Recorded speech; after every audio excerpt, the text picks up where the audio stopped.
So you've made an offer and now you're under contract. What have you gotten yourself into exactly? The next 4 weeks are going to be full of deadlines and negotiations to get you into your new home. If you want to know how not to lose your earnest money or your mind, you're going to want to see what I have to say at the end of the video. Your contract to buy a home in Salt Lake City, Utah is there to protect you. The real estate purchase contract is weighed heavily in favor of buyers, and once the seller accepts the contract, they cannot really back out of that contract without being sued or paying liquidated damages or a little of both.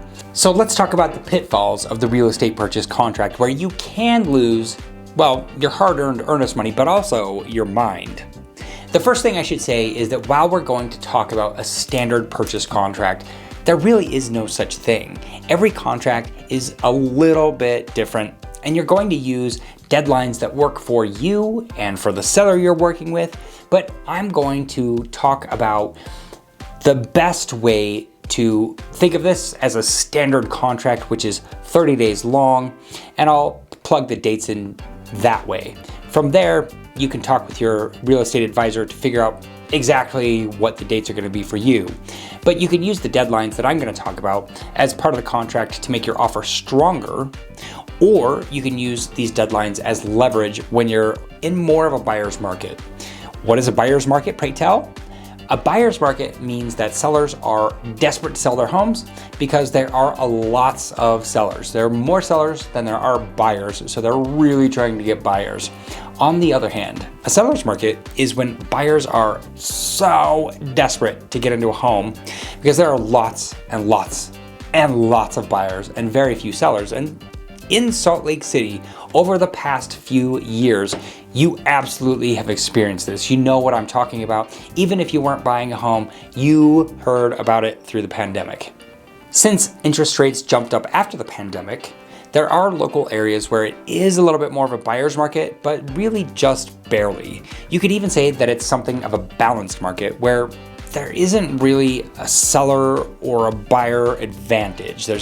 One doesn't have more power over the other. It's really much more specific than that. It's specific to very discrete, small locations, little areas, neighborhoods even, and even just the home itself. If you have a cream puff home that everybody wants, it's definitely more of a seller's market. If it's a little bit run down and it's a neighborhood that people don't really love, it's definitely more of a buyer's market. So there are 5 deadlines in the real estate purchase contract for the state of Utah.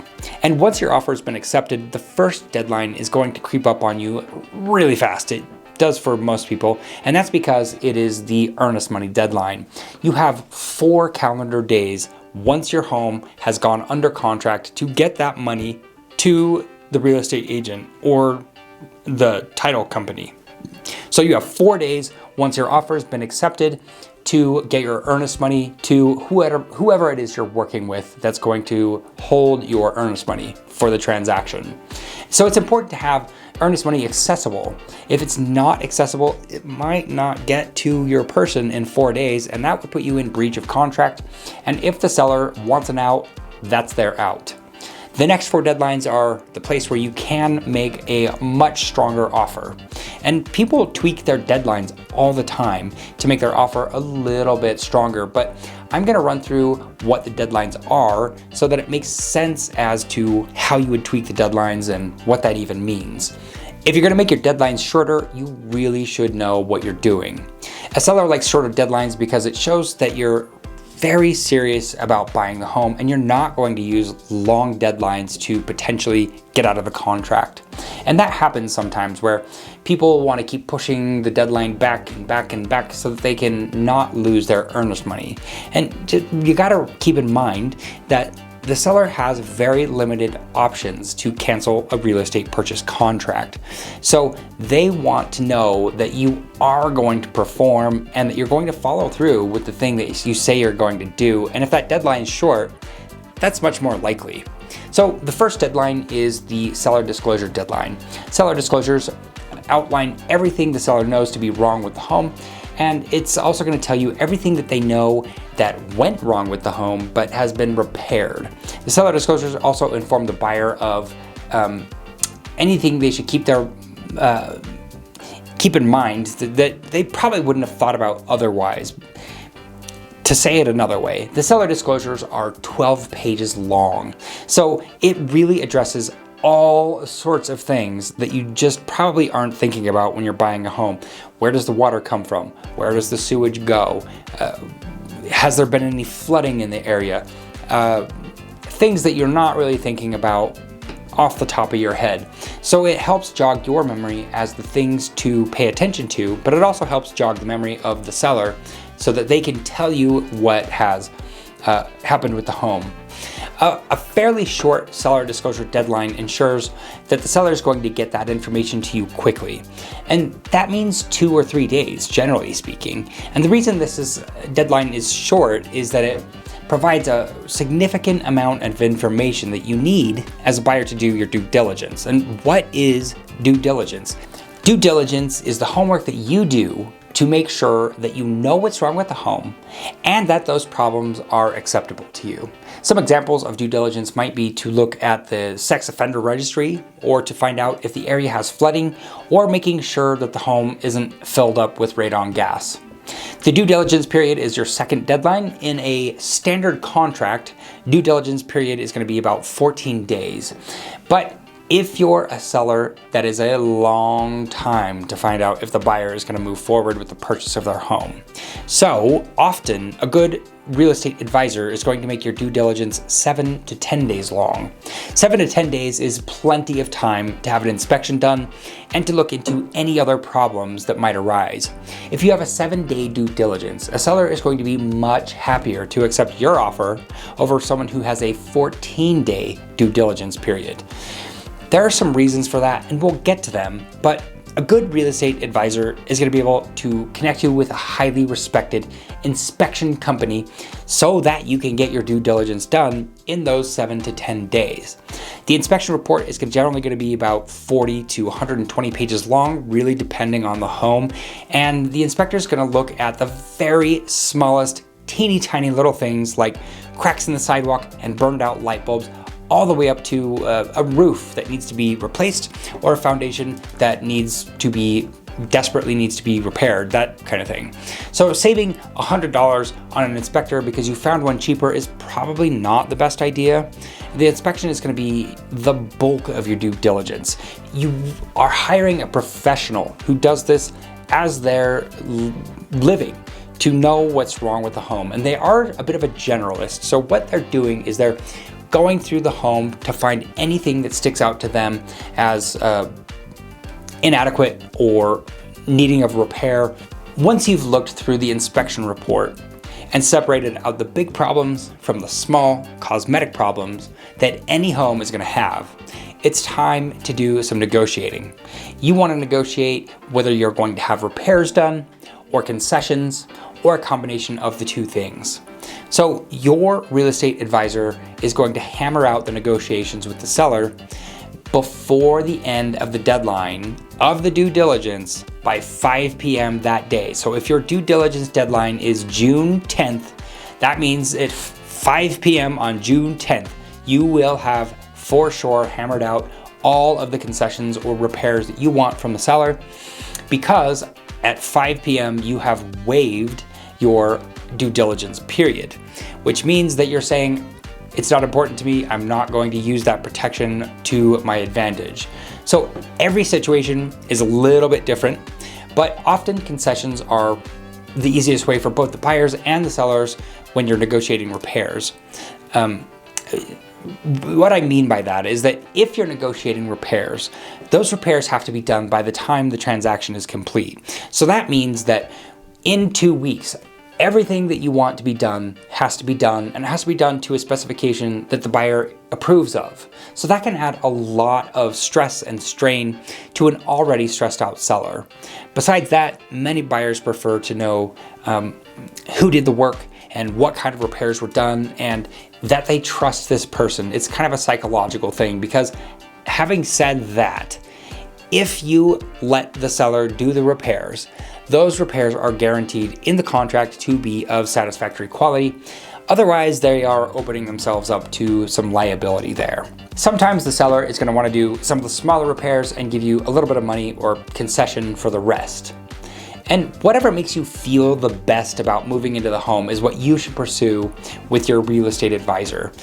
Really, it truly is all about what makes you most comfortable, and consulting with your real estate advisor will give you a good sense of what a reasonable expectation is. Once you've resolved your due diligence to your satisfaction, the next deadline is the financing and appraisal deadline. It's really important to know that you are definitely, positively not locked into buying any home that you make an offer on. Sometimes buyers are a little bit worried about that, but that is just not the case. It's important to know that you can decide not to buy the home after you've done the inspection without losing your earnest money. Generally speaking, you have until the end of your financing and appraisal deadline before your earnest money becomes non-refundable. So if your financing and appraisal deadline is June 10th, by June 10th at 5 p.m., you must have canceled the contract and you will not lose your earnest money. It's really important to know that the purchase contract is there to protect buyers. So you can walk away from the purchase without losing any of your money until the financing and appraisal deadline. A lot of buyers are worried about making an offer on a home because they're concerned that they'll be forced to buy the home if they made an offer on it. You can put together an offer with your real estate advisor where that is the case. However, generally speaking, that's just not the way it works. The financing and appraisal deadline is often 14 to 21 days long from the start of the accepted offer. Again, the shorter your deadline, the more attractive your offer is to your sellers. So this is especially true because after your financing and appraisal deadline passes, your earnest money becomes non-refundable. So you can see that if you make your financing and appraisal deadline 14 days, that means that the seller only has to wait 14 days to know that you have earnest money that is non-refundable, meaning that is their money now. That is for sure their money now. And that's attractive to a seller because that's not a guarantee, but it sure helps them feel a lot more comfortable that you're not going to back out. So this lets the seller know that you're just very serious about buying the home.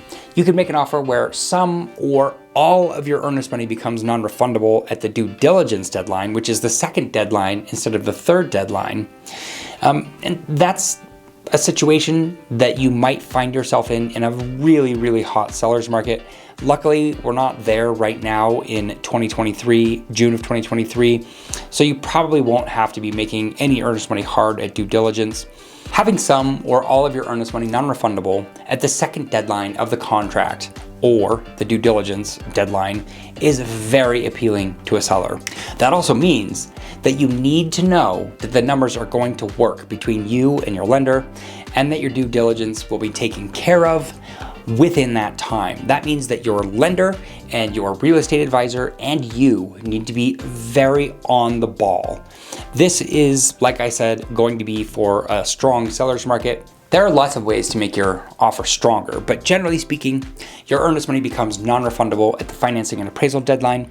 So the bigger picture to keep in mind is that you need to have your earnest money to your real estate advisor within 4 days, 4 calendar days of going under contract.